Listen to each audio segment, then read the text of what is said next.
You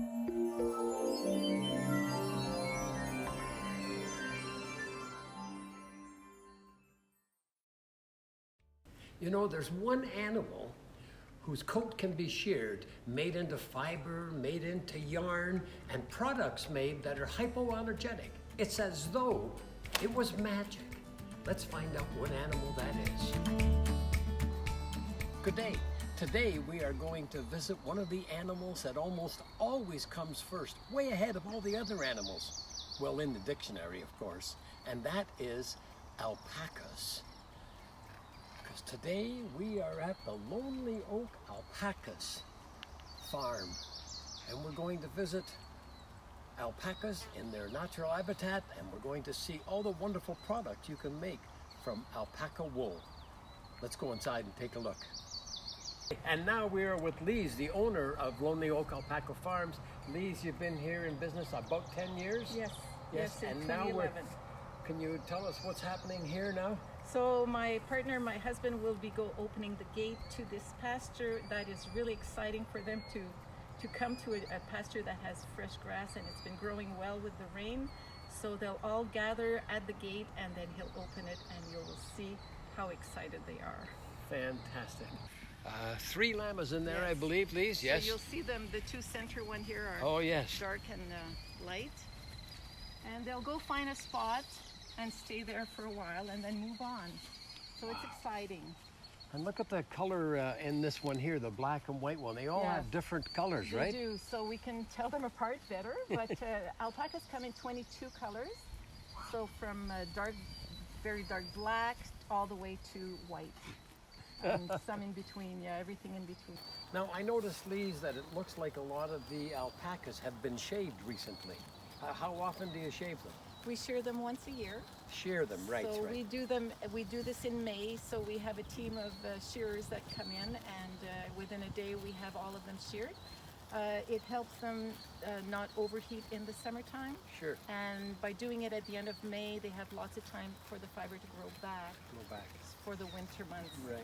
Yeah. And then out of a herd this size, how much wool would you get? An alpaca can give you from 5 to 10 pounds of fiber. Per alpaca? Per alpaca. And you have 50 here, Yes, I think. we have Wow, about that's a 50 lot at of the fiber. moment. Okay, so Lise, now that the alpacas have been sheared, you have bags of fiber. Yes. What happens next? So the fiber is placed in 2 bags. So we will have the blanket, which is on the back of the animal and the top of the hips, in 1 bag. Okay. So here I have one side of an alpaca, and then the other side is still rolled up there. The second bag will have what we call seconds, and that is the neck, the legs, and a little bit of the belly.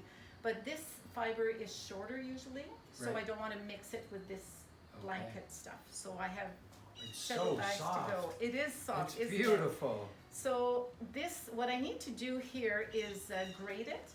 And Okay. So what I look at is color. So if I want to register this animal, I'll need to know the colors. So these are color charts that come from the American Alpaca Registry, and this one is from the Alpaca Ontario Registry. Is the same colors, so I match it. What I also look for is crimp. So this animal is difficult to see because it's so fine. I'll grab the black.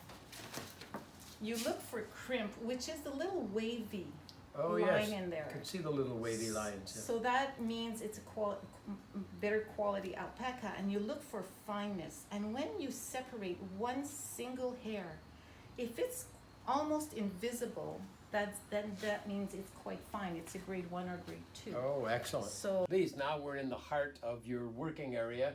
So can you give us just a little tour here? This didn't come off an animal, this color. That's right. So what I do after I've graded my fiber, I will wash alpaca. I'm mostly using cold water. We don't need hot water as you do for sheep's wool because we don't have lanolin in this fiber.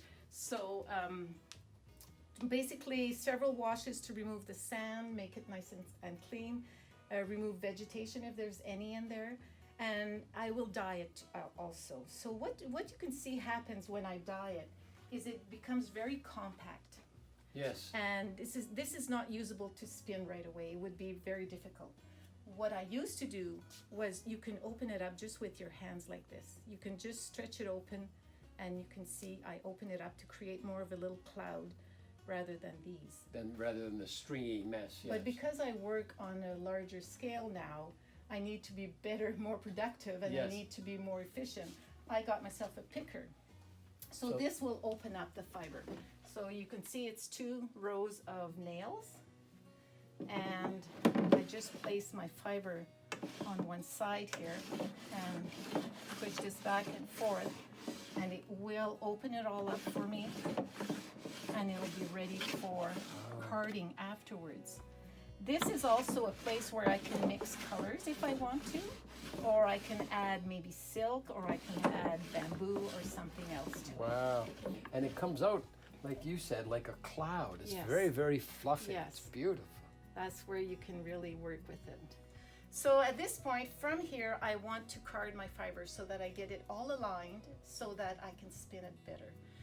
If I put my fiber twice through this drum carder, I will have finer, smoother yarn. Yes. But I like texture, so I will only put it through once, and I'll still have little lumps and bumps in my yarn, but that's what I like. Which that's gives what it I'm a bit of looking for. character? That's right, yeah, Okay. a little bit more personality. So this drum carder has 3 rollers, 3 drums, as you can see, and it helps to orient the fiber as I want. So I just load it up like this.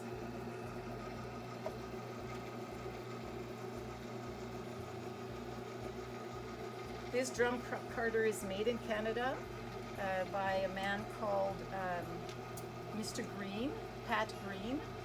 And Pat Green recently sold his patterns to another company, so he passed away. He was 95 years old, still making Oh these. my goodness. So I believe I've gotten one of the last ones. Last from ones him that he made. So made. this goes in here and it goes around this Yes. wheel, then around this wheel. So again, when I first started to spin, I had a wheel with treadles. Oh, right. So I loved it. I loved spinning. I knew I wanted to continue, but I needed to be more productive. I mean, we are a production Facility. Yes. here, and I needed to know to be able to produce a lot of yarn for my Right. products. So I bought myself an electric wheel. This one is running right now on battery, which I can recharge. And this wheel has a 8-ounce bobbin and a 32-ounce bobbin. So if I'm making great big chunky yarn, I can still get a lot of yardage Yes. on this.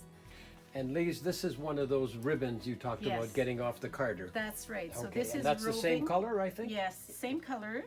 And as you can see, the pink and the orange is just sitting on top, and it just shows up very slightly as a little bit of a tweed. But from a distance, you might not see it, but from up close, you will see all the color changes the like colors. that. So that's where it becomes interesting. So this yarn will be fine. As you can see, when I double it up, it'll be about this thick, Yes. which I will probably do is just do 2 plies.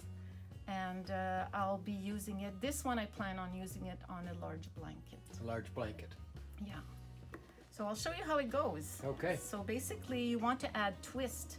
So the machine will turn like that. So I add twist to the fiber, then it becomes impossible to really break down. So it catches the color. Oh, yes, we can see the different colors you can see going the in color there. a little bit.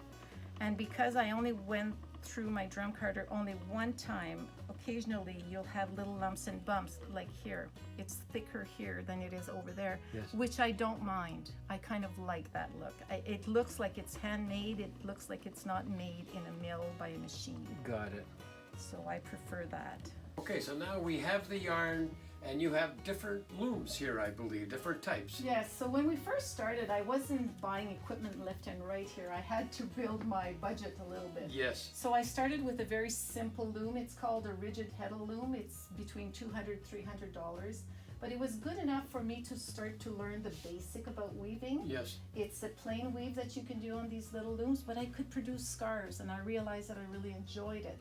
So I bought this loom here. It's actually older than me. It's a 1949 Leclerc Wow. loom, but it works really well. And right now I have a project ready to go. So now we're at the master loom, and what are the numbers for on the pedals there, So Lise? these are my treadles indicate to me the pattern to follow. So I Okay. have my pattern written on a small sheet here.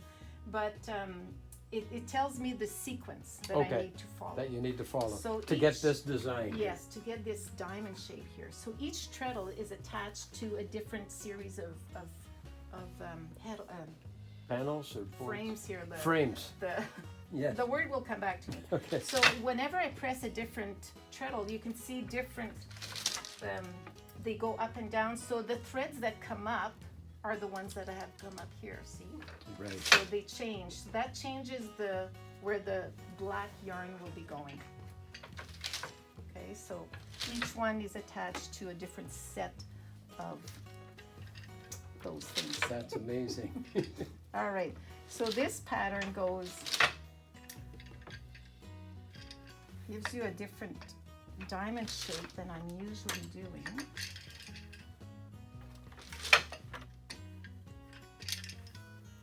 And you can see it build quite fast actually.